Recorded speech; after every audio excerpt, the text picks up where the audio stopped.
Shri Roni K baby, അതുതന്നെയാണ് ഭാരതം ഒറ്റക്കെട്ടായി നിന്നു എന്നുള്ള അഭിമാനത്തിൽ തന്നെയാണ് നമ്മൾ ഓപ്പറേഷൻ സിന്ദൂറിനെ നോക്കിക്കാണുന്നത്. ആദ്യം മുതൽക്കേ പാകിസ്ഥാൻ്റെ ലക്ഷ്യങ്ങളെല്ലാം തകർക്കുന്നതിന് നമുക്ക് സാധിച്ചു. പക്ഷേ അവിടെയും ഒരു ചെറിയ ശതമാനം വിരുദ്ധ സ്വരങ്ങൾ, വിധ്വംസക സ്വരങ്ങൾ ഭാരതത്തിനകത്തു നിന്നും ഉയർന്നു. പ്രത്യേകിച്ച് നമുക്കറിയാം, പ്രതിപക്ഷ പാർട്ടികൾ, കോൺഗ്രസിൻ്റെ ഭാഗത്തു നിന്ന് തുടക്കം മുതലുള്ള സമീപനം നമ്മൾ കണ്ടതാണ്. നമ്മളത് പല ആവർത്തി ചർച്ച ചെയ്തതുമാണ്. ഏറ്റവും ഒടുവിലായി ലോകരാഷ്ട്രങ്ങൾക്ക് മുൻപിൽ ഓപ്പറേഷൻ സിന്ദൂർ വിശദീകരിക്കുന്നതിനായുള്ള പ്രതിനിധി സംഘത്തിൽ ഉൾപ്പെടുത്തുന്ന പേരുകളിൽ പോലും കോൺഗ്രസ് വച്ചു പുലർത്തിയത് അങ്ങേയറ്റം നീതികേട് നിറഞ്ഞ പ്രവണതയായിരുന്നു. പക്ഷേ അതെല്ലാം നമുക്ക് മാറ്റിവെക്കാം. ഇനി ഒരു പുനർവിചിന്തനത്തിന് കോൺഗ്രസ് തയ്യാറാകേണ്ടുന്ന സാഹചര്യം കൂടിയുണ്ട്. ഈ രാഷ്ട്രീയ പക്വതയില്ലാത്ത ബാലിശമായ വിമർശനങ്ങളൊക്കെ മാറ്റിവെച്ച് ഇനിയുള്ള ദിവസങ്ങളിലെങ്കിലും കോൺഗ്രസ് ഒരു നല്ല പ്രതിപക്ഷമായി രാജ്യത്തിനകത്തു നിൽക്കുന്നതോടൊപ്പം തന്നെ ലോകരാഷ്ട്രങ്ങൾക്ക് മുൻപിൽ ഭാരതത്തെ ചേർത്തു പിടിക്കുന്ന ഒരു പാർട്ടിയാണ് തങ്ങൾ എന്ന് കാണിക്കാനുള്ള ഒരു പക്വത കോൺഗ്രസിന് വേണ്ടേ? അതോ വെറും പാകിസ്ഥാന്റെയോ ചൈനയുടെയോ ഒക്കെ നാവായി മാറുന്ന ദയനീയമായ കാഴ്ച ഇനിയും കാണേണ്ടി വരുമോ? ഏറ്റവും റെസ്പോൺസിബിൾ ആയിട്ടുള്ള, ഉത്തരവാദിത്വ ബോധമുള്ള ഒരു പ്രതിപക്ഷ പാർട്ടി എങ്ങനെയാണോ ഇതുപോലെയുള്ള ഒരു ക്രൈസിസിന്റെ സമയത്ത്, പ്രതിസന്ധിയുടെ സമയത്ത് പെരുമാറേണ്ടത്, അതുപോലെയാണ് ഇന്ത്യൻ നാഷണൽ കോൺഗ്രസ് പെരുമാറിയത് എന്ന് 100% ആത്മാർത്ഥതയോടെ എനിക്ക് ഈ വേദിയിൽ പറയാൻ കഴിയും. ഇവിടെ ഇതുപോലെയുള്ള നരേറ്റീവുകൾ വരുമ്പോൾ, അല്ലെ കോൺഗ്രസ് പ്രതിപക്ഷ ധർമ്മം പാലിച്ചില്ല, കോൺഗ്രസ് രാജ്യവിരുദ്ധ നിലപാടുകൾ സ്വീകരിച്ചു, അല്ലെങ്കിൽ കേന്ദ്ര സർക്കാരിനെ ദുർബലപ്പെടുത്താൻ ശ്രമിച്ചു, ഇതുപോലെയുള്ള നരേറ്റീവുകളൊക്കെ ഇവിടെ വരുമ്പോൾ എനിക്ക് വരുന്ന ഒരു സംശയം, ഇവിടെ കേന്ദ്ര സർക്കാർ യഥാർത്ഥത്തിൽ യുദ്ധം ചെയ്തത് പാകിസ്ഥാനെതിരെയാണോ അതോ കോൺഗ്രസിനെതിരെയാണോ? ഈ പഹൽഗാം ഇൻസിഡന്റ് ഉണ്ടായതിനു ശേഷമുള്ള ഓരോ സംഭവങ്ങളും ഇവിടെ കേന്ദ്ര ഗവൺമെന്റ് വളരെ ബോധപൂർവം, BJP കേന്ദ്രങ്ങള് വളരെ സംഘടിതമായി, വളരെ ബോധപൂർവം അതിന്റെ അകത്ത് കോൺഗ്രസിനെ പഴിചാരാൻ വേണ്ടി, കോൺഗ്രസിനെ കൊണ്ടുവന്ന് കെട്ടുവാൻ വേണ്ടിയിട്ടാണ് ശ്രമിച്ചത്. പാകിസ്ഥാനുമായിട്ടുള്ള സംഘർഷം എന്ന് പറയുന്നത് ആദ്യമായിട്ടുണ്ടാകുന്നതല്ല. ഇതിനു മുമ്പ് എത്രയോ തവണ ഇന്ത്യയും പാകിസ്ഥാനും തമ്മിൽ സംഘർഷമുണ്ടായി. 1971 സംഭവങ്ങൾ ഞാൻ ഇവിടെ ചൂണ്ടിക്കാട്ടാം.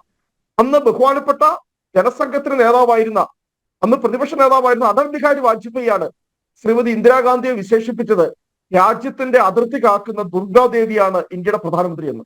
അതായിരുന്നു അന്ന് ഭരണകക്ഷിയും പ്രതിപക്ഷവും തമ്മിലുള്ള ഒരു ഐക്യം എന്ന് പറയുന്നത്.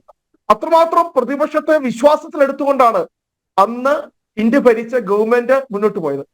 പാകിസ്ഥാൻ യുദ്ധത്തിന് നമ്മൾ നേടിയ വിജയത്തില് ആഹ്ലാദം അർപ്പിച്ചുകൊണ്ട് ഈ രാജ്യം ഒറ്റക്കെട്ടായിട്ട് കൊണ്ട്, അല്ലാതെ അവിടെ കോൺഗ്രസ് എന്നോ ജനസംഘമെന്നോ കമ്മ്യൂണിസ്റ്റുകളെന്നോ ഒന്നും വ്യത്യാസമില്ലാതെ ഒറ്റക്കെട്ടായി നിന്നുകൊണ്ടാണ് രാജ്യം ആ ആഹ്ലാദം ആഘോഷിച്ചത്.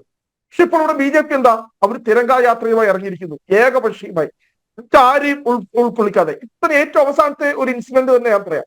ഇതിനു മുമ്പ് ക്രൈസിസ് ഉണ്ടായപ്പോൾ അത് PV നരസിംഹറാവു ഗവൺമെന്റ് വിദേശത്തേക്ക് അന്ന് ഡെലഗേഷൻ അയച്ചു, ഇതുപോലെ പ്രതിനിധി സംഘത്തെ അയച്ചു. അന്ന് ആ സംഘത്തിന് ഒരു തവണ നേതൃത്വം നൽകിയത് അടൽ ബിഹാരി വാജ്പേയിയാണ്, ഒരു തവണ ആ സംഘത്തിന് നേതൃത്വം നൽകിയത് LK അദ്വാനിയാണ്.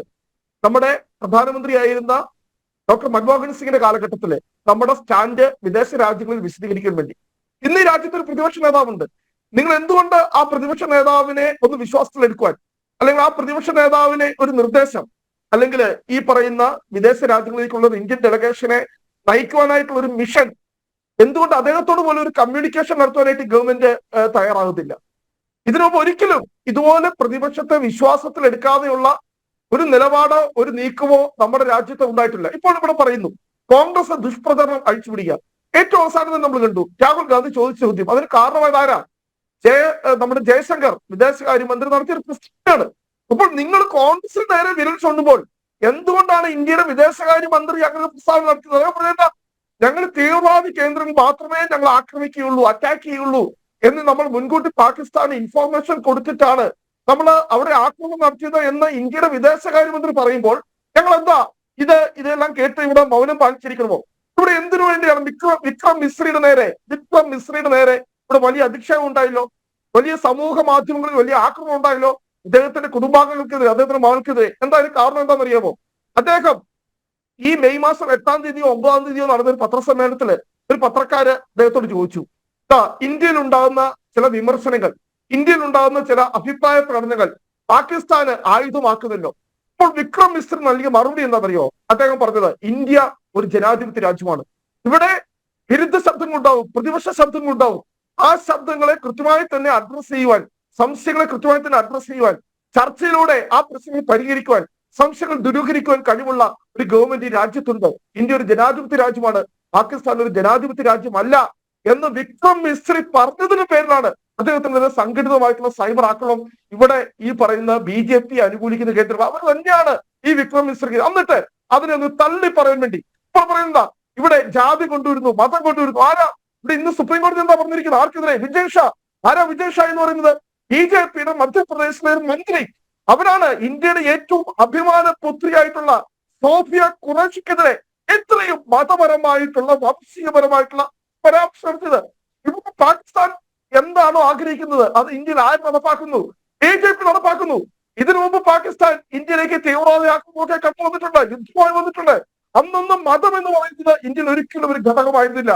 പക്ഷെ എന്തുകൊണ്ടാണ് 2025 മതം ഇവിടെ ഒരു ഘടകമായത്? കാരണം മുസ്ലിം പാകിസ്ഥാന് ബദൽ ഹിന്ദു ഇന്ത്യ എന്ന് പറയുന്ന ഒരു നരേറ്റീവ് ഇന്ത്യയിൽ ആദ്യമായി ഉണ്ടാക്കിയെടുത്തുകൊണ്ട് എന്താണോ പാകിസ്ഥാനിൽ നടക്കുന്നത്, എന്താണോ പാകിസ്ഥാനിലെ ന്യൂനപക്ഷങ്ങൾക്കെതിരെ നടക്കുന്ന വേട്ടകൾ, അതിന് സമാനമായി ഇന്ത്യയിൽ കൃത്യമായിട്ടുള്ള മത ധ്രുവീകരണ രാഷ്ട്രീയം ഇവിടുത്തെ ഭരണകൂടം, രാജ്യം ഭരിക്കുന്ന രാഷ്ട്രീയ പാർട്ടി ഉൾപ്പെടെ അവരുടെ പ്രത്യയശാസ്ത്രജ്ഞർ ഉൾപ്പെടെ ഇവിടെ വളരെ ബോധപൂർവ്വം നടപ്പാക്കുമ്പോൾ പാകിസ്ഥാന് മനസ്സിലായി ഇതാണ് ഇന്ത്യയെ ഭിന്നിപ്പിക്കുവാനുള്ള ഏറ്റവും നല്ല അവസരം എന്ന് മനസ്സിലാക്കി. പക്ഷേ പാകിസ്ഥാൻ ഉപയോഗിച്ചത് മുഴുവൻ കോൺഗ്രസ് നേതാക്കൾ പോസ്റ്റ് ചെയ്തതായിരുന്നു സമൂഹ മാധ്യമങ്ങളിൽ.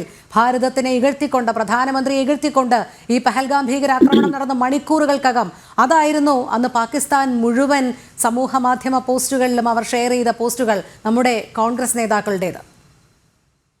ഞാൻ പറഞ്ഞല്ലോ, ഇവിടെ സർക്കാരിന് ഒന്ന് വീഴ്ച. ഇവിടെ പറഞ്ഞ് ഇന്റലിജൻസ് വീഴ്ചയെ കുറിച്ച് ഞങ്ങൾ ചോദ്യം ചോദിച്ചു. ശരിയാണ്. ആരാണ് ആദ്യം പറഞ്ഞത്? സർവകക്ഷി യോഗത്തിൽ ഇന്റലിജൻസ് ബ്യൂറോയുടെ മേധാവിയായിരുന്ന 20 മിനിറ്റോടെ വീഡിയോ ദൃശ്യങ്ങൾ സഹിതം പ്രസന്റേഷൻ നടത്തിയ ആ മാന്യ വ്യക്തി, അദ്ദേഹം അവിടെ ഉയർന്ന ചോദ്യത്തിന് മറുപടിയായിട്ട് പറഞ്ഞു, എല്ലാ തവണയും ജൂൺ മാസത്തിലാണ് പഹൽഗാമിലെ ടൂറിസ്റ്റ് കേന്ദ്രങ്ങൾ വിനോദസഞ്ചാരികൾക്ക് വേണ്ടി തുറന്നു കൊടുക്കുന്നത്. കാരണം അമർനാഥിലേക്ക് തീർത്ഥാടകർ പോകുന്ന സമയം ജൂൺ മാസമാണ്. പക്ഷെ ഈ പ്രാവശ്യം ഏപ്രിൽ 20-ന് പഹൽഗാമിലെ ടൂറിസ്റ്റ് കേന്ദ്രങ്ങൾ ഞങ്ങൾ തുറന്നു കൊടുക്കേണ്ടി വന്നു. ഞങ്ങൾ അതിനെ കുറിച്ച് അറിഞ്ഞിട്ടില്ല. കേന്ദ്ര സർക്കാർ അറിയാതെയാണ് അവിടുത്തെ പ്രാദേശിക ഭരണകൂടം അങ്ങനെ ഒരു നടപടി എടുത്തത്. അപ്പോൾ അതുമായി ബന്ധപ്പെട്ട് നേരത്തെ ഇതുമായി ബന്ധപ്പെട്ടുള്ള ഇന്റലിജൻസ് വിവരങ്ങളുണ്ട്. ആ ഇന്റലിജൻസ് എന്തുകൊണ്ടാണ് പ്രധാനമന്ത്രി ജമ്മുവിൽ നടത്താനിരുന്ന അദ്ദേഹത്തിന്റെ സന്ദർശനം ഒഴിവാക്കിയത്? കാരണം എന്താ? വളരെ കൃത്യമായി തന്നെ ഇന്റലിജൻസിന്റെ റിപ്പോർട്ട് ഉണ്ടായിരുന്നു. ഈ ജമ്മു കാശ്മീരിലെ ടൂറിസ്റ്റ് കേന്ദ്രങ്ങൾ കേന്ദ്രീകരിച്ചുകൊണ്ട് ആക്രമണത്തിന് തീവ്രവാദികൾ പദ്ധതിയിടുന്നുണ്ട് എന്ന് ഇന്റലിജൻസ് റിപ്പോർട്ട് ഉണ്ടായിരുന്നു. പക്ഷെ അതിനു വേണ്ടിയിട്ടുള്ള മുന്നൊരുക്കം ഉണ്ടായില്ല. ആയിരക്കണക്കിന് 10,000-കണക്കിന് ആളുകൾ ഇരുന്ന പഹൽഗാമിൽ ആകെ ഉണ്ടായിരുന്നത് 3 ജമ്മു കാശ്മീരിന്റെ ടൂറിസം പോലീസിന്റെ 3 ആളുകളാണ് ഉണ്ടായിരുന്നത്. ടൂറിസം അവർ വെറും ലാത്തിവടിയും പിടിച്ചുകൊണ്ട് അവരാണ് ഈ തീവ്രവാദത്തിനെ തടയുന്നത്. അപ്പോൾ ഒന്നാമത്തെ വീഴ്ച ആര് വരുത്തി? കോൺഗ്രസ് ആണ് വരുത്തിയത്? അല്ല. അവിടെ ഒഫീഷ്യൽ ബ്രീഫിംഗില് സർവകക്ഷി യോഗത്തിൽ പ്രധാനമന്ത്രി പങ്കെടുത്തില്ല എന്നത് വളരെ ഗുരുതരമായ കുറ്റം. ആ സർവകക്ഷി യോഗത്തിൽ പങ്കെടുത്തുകൊണ്ട് ഇന്റലിജൻസ് ബ്യൂറോയുടെ മേധാവിയാണ് നടത്തിയത്. പറഞ്ഞത് ഈ പറയുന്ന ഇന്റലിജൻസ് വീഴ്ചയുണ്ടായി. അപ്പോൾ ഞങ്ങൾ ഒഫീഷ്യലായിട്ട് രാഹുൽ ഗാന്ധിയോ മല്ലികാർജുൻ ഖാർഗെയോ ആരെങ്കിലും അവരെ ചിത്രീകരിച്ചോ? ഇവിടെ വന്ന പത്രമാധ്യമങ്ങളിൽ വന്ന വാർത്തകൾ ഇത് കോട്ട് ചെയ്തുകൊണ്ട് ഞങ്ങൾ പറയുമ്പോൾ നിങ്ങൾ എന്തിനാണ് കോൺഗ്രസിനെ തെരഞ്ഞെടുപ്പിച്ച്? നിങ്ങൾ അറിയണം, ഈ 2-3 ആഴ്ച സമയത്ത് 3 തവണ കോൺഗ്രസ് കൂടി. അതെ, എന്തുകൊണ്ടാണ് ആ ചോദ്യങ്ങളെല്ലാം കോൺഗ്രസിന് മേൽ ഉയരുന്നത് എന്നുള്ളതാണ്. അതായത് ഒരർത്ഥവുമില്ലാതെ, ഒരു കാര്യവുമില്ലാതെ ഇത്തരം വിമർശനങ്ങൾ കോൺഗ്രസ് ഏറ്റുവാങ്ങേണ്ടതില്ലല്ലോ. അപ്പോൾ കൃത്യമായി അതിനുള്ള ചില വസ്തുതകൾ കോൺഗ്രസിന്റെ ഭാഗത്തു നിന്ന് ഉണ്ടായതുകൊണ്ടല്ലേ ഇത്രയധികം വിമർശനങ്ങൾ ഏറ്റുവാങ്ങേണ്ടി വന്നത്?